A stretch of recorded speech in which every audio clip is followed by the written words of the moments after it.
तो आज हम एक ऐसी लड़की की कहानी जानेंगे जिसकी किस्मत को उसके ही परिवार ने कीचड़ में धकेल दिया था, लेकिन उन्हें ये नहीं पता था कि वही कीचड़ उसके लिए कमल खिलाने वाला था।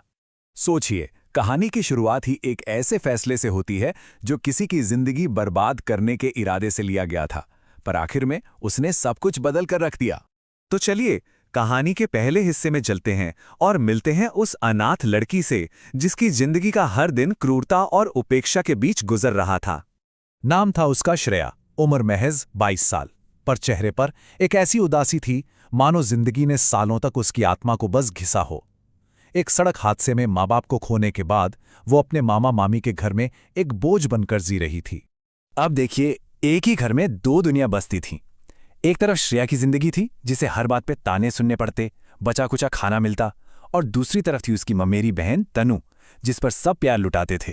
नए कपड़े, अच्छी पढ़ाई, सब कुछ तनु के लिए था। तो यहां से कहानी एक बहुत ही, कह सकते हैं, क्रूर मोड़ लेती है। एक झूठा आरोप श्रेया की जिंदगी को हमेशा के लिए बदलने वाला था, और उसे एक ऐसी सजा मिलने वाली थी जिसकी किसी ने कल्पना भी नहीं की होगी। हुआ यूं कि एक दिन श्रेया को गांव के एक लड़के से बात करते हुए देख लिया गया, और बस इतनी सी बात का बतंगड़ बन गया। मामा ने इसे सीधे परिवार की इज्जत से जोड़ दिया। और सजा क्या सुनाई गई? भरी पंचायत में सबके सामने ये ऐलान किया गया। सोचकर देखिए उस लड़की पर क्या बीती होगी जब उसके अपने ही उसकी इज्जत की इस तरह नीलामी कर रहे थे। और ये दूल्हा कौन था जानते हैं?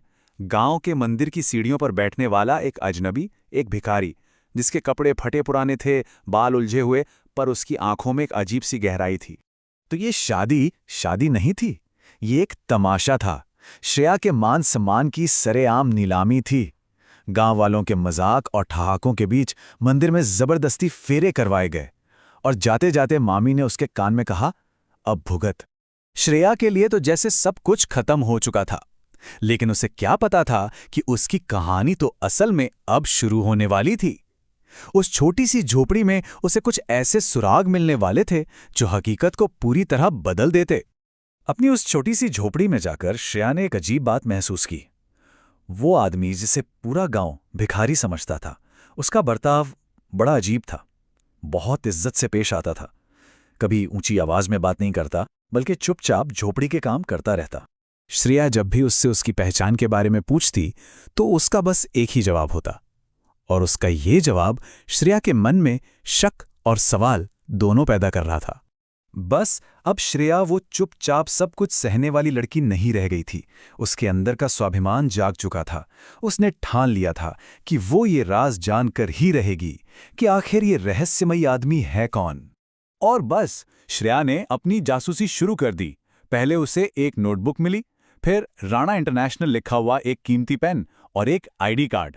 और एक दिन तो हद ही हो गई जब उसने 2 सूट बूट पहने लोगों को अपने पति से अंग्रेजी में बात करते सुना।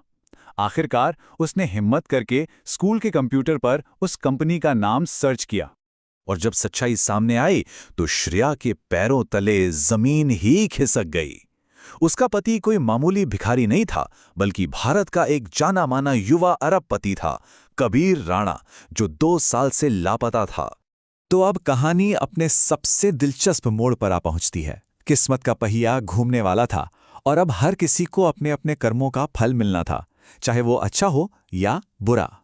जब श्रेया ने कबीर से सच पूछा तो उसका जवाब सुन के श्रेया हैरान रह गई। कबीर ने बताया कि उसे एक ऐसा साथी चाहिए था जो उसके पैसे से नहीं, बल्कि एक इंसान के तौर पर उससे प्यार करे। ये टेबल देखिए, पूरी कहानी का सार बता देती है। कैसे वक्त का पहिया घूमा और हर किरदार अपनी सही जगह पहुंच गया। जो श्रेया प्रताड़ित थी, वो एक अरबपति की सम्मानित पत्नी बनी, और जिन्होंने उसे सताया वो बर्बाद और अपमानित होकर रह गए। कर्म का हिसाब तो होना ही था। तनु की शादी, जो बड़े नाजों से की गई थी, टूट गई। उसका पति उसे मारता पीटता था, और उधर मामा मामी की दुकान में चोरी हो गई और वो भी सड़क पर आ गए। ठीक वैसी ही हालत जैसी उन्होंने कभी श्रेया की थी। पर यह कहानी सिर्फ किस्मत के उलटफेर की नहीं है, ये हमें असली दौलत का मतलब भी समझाती है, और ये बताती है कि असल में अमीर होने का क्या मतलब है। और फिर कबीर ने वो किया जो किसी ने सोचा भी नहीं था। उसने उन्हीं गांव वालों के सामने जिन्होंने श्रेया का मजाक उड़ाया था, उसका सिर गर्व से ऊंचा कर दिया।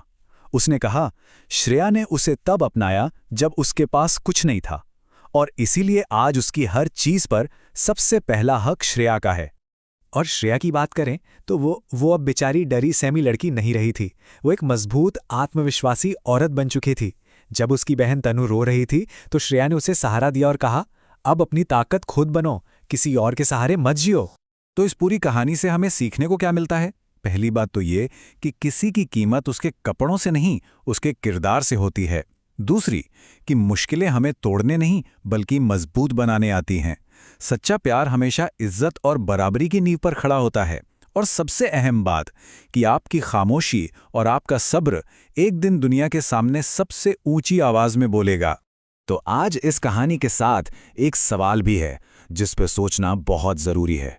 किसी इंसान की असली कीमत क्या तय करती है? उसके हालात या फिर उन हालातों में भी मजबूती से खड़ा रहने वाला उसका किरदार?